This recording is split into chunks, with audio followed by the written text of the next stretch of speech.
আসসালামু আলাইকুম রহমতুল্লাহ। সুপ্রিয় সুধী, আসলে সবাই অনেক ভালো আছেন। বরাবরের মতো আজকেও আরেকটি ভিডিও আপনাদের সামনে নিয়ে আসলাম। আজকের ভিডিওতে কিছু কথা বলবো, সেটা হচ্ছে অনেকে আছে যে বনাচিকে বা ভেষজ বা প্রাকৃতিক চিকিৎসাকে মূল্যায়ন করে না, অবমূল্যায়ন করে, এবং তাদের ধারণা যে এই চিকিৎসাতে মানুষ সুস্থ হয় না, ধোঁকাবাজি, চিটারি বা বাটপাড়ি একটা চিকিৎসা, এটা অনেকে বলে থাকে। এবং তাদেরকে যদি বলা যায় যে ভাই, স্থায়ীভাবে একটা রোগ থেকে মুক্তি পেতে চাই, এটা কোথায় গেলে ভালো হবে, তিনি বলবে যে এলোপ্যাথি বা হোমিও কোনো একটা ডাক্তারের পরামর্শই কিন্তু তিনি দিবে, এটা আমাদের ধারণা। তো এলোপ্যাথি বা হোমিও এই ডাক্তারের যে উনি পরামর্শ দিচ্ছে, সে ডাক্তার তাকে কি ধরনের চিকিৎসা দিবে যদি বলা হয়, তিনি বলবে কেন, তাকে প্রেসক্রাইব করে দেবে, সে ওষুধ কিনে খাবে। যদি বলা হয় যে ডাক্তারের কাছে তিনি যাবে, তিনি কি ওষুধ বানিয়ে দিতে পারবে? তিনি কি ওষুধ তৈরি করে দেয় না লিখে দেয়? তিনি লিখে দিবে, এবং যে ওষুধগুলো লিখে দিবে সেটা কোন কোম্পানির ওই ডাক্তার হয়তো বা জানেও না, এবং ওই ওষুধগুলো তৈরি করতে কী ধরনের কেমিক্যাল, কী কী উপাদান ব্যবহার করা হয়েছে সেও জানে না, ডাক্তারই জানে না। শুধু সে নাম জানে, কারণ বিভিন্ন ফার্মাসিউটিক্যাল কোম্পানির এসআর বা রিপ্রেজেন্টেটিভ তাদেরকে সে বোঝায় যে এই ওষুধের এই উপকারিতা, সেটা লিখে দেয়।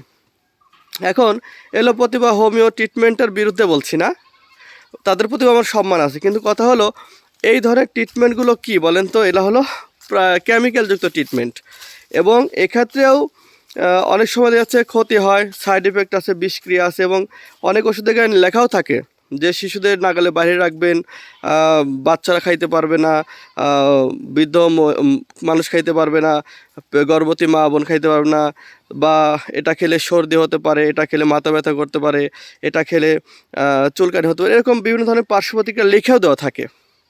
ঠিক আছে, তো যেটা বোঝা গেল সেটা হচ্ছে এলোপ্যাথি বা হোমিও ট্রিটমেন্টে সাইড এফেক্ট থাকে, এবং সেগুলি কেমিক্যালযুক্ত চিকিৎসা, এটা আপনাকে মানতেই হবে।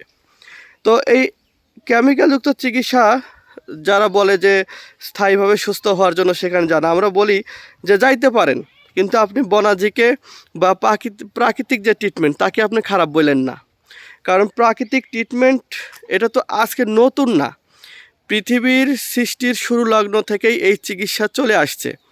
তো আমাদের আদি পিতা আদম আলাইসাল্লাম, হাওয়া আলাইসাল্লাম, তো তাদের যুগ জামানা থেকেই তারা কিন্তু এই কাল পর্যন্ত, এর জগৎকাল পর্যন্ত এই প্রাকৃতিক চিকিৎসা চলে আসতেছে। আমাদের এলোপ্যাথি বা হোমিও ট্রিটমেন্ট এটা আজকে থেকে 200 বছর আগে যদি খেয়াল করেন, এই ট্রিটমেন্ট ছিল না, তাহলে 200 বছর আগেকার মানুষ কি বাঁচতো না? তারা কি অপচিকিৎসা মারা যেত? এটা বলেন। বরং বর্তমানের চাইতে আগেকার মানুষ বেশি বাঁচতো, কারণ তাদের সর্দি লাগলে তারা তুলসী খাইতো, তাদের কাশ হইলে বাসক খাইতো, তাদের জ্বর হইলে চিরতা খাইতো। ঠিক আছে, এমনকি সাধারণ মাথা ব্যথা হলেও তারা রসুন বা পেঁয়াজের ব্যবহার করতো। তাহলে কি বুঝলেন, মানে আমাদের দেহে যে রোগ আছে প্রত্যেকটা রোগেরই কিন্তু প্রাকৃতিক চিকিৎসা রয়েছে, ভেষজের ব্যবহার রয়েছে, কিন্তু আমরা হয়তো সে ভেষজ সম্পর্কে অজ্ঞাত, অজানা। আমাদের ঘরে বা আমাদের বাড়ির আশেপাশে অনেক ধরনের প্রাকৃতিক গাছ, ওষুধ লুকায় আছে, কিন্তু আমরা তার উপকারিতা জানি না, না জানার কারণে আমরা রোগ থেকে মুক্তি পাচ্ছি না। আজ আমাদের সামান্য সর্দি কাশি জ্বর হলেও আমরা ডাক্তারের শরণাপন্ন হচ্ছি, এটা কিন্তু খারাপ বলছি তা না, কিন্তু সরি, সেই সকল ওষুধে কি আছে, বিষক্রিয়া আছে, পার্শ্ব প্রতিক্রিয়া আছে। তো যারা বলছেন, ওই কথাটা আবার বলি, সেটা হলো 200 বছর আগে যে এলোপ্যাথি হোমিও ট্রিটমেন্ট ছিল না, তার আগে কি ট্রিটমেন্ট ছিল?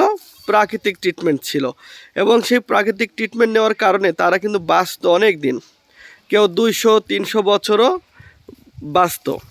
ঠিক আছে, 100-150 বছর তো সাধারণ ব্যাপার ছিল।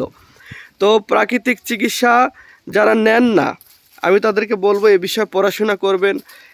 আপনার হয়তো জানার ঘাটতি আছে, আমি আপনাদেরকে অনুরোধ করব যারা প্রাকৃতিক ট্রিটমেন্ট নেন তাদেরকে অবশ্যই প্রকৃতির সাথেই থাকার জন্য বলবো, আর যারা প্রাকৃতিক ট্রিটমেন্ট পছন্দ করেন, নেন না, আপনি বিরুদ্ধে বলবেন না, প্রয়োজনে আপনি এ বিষয়ে পড়াশোনা করেন।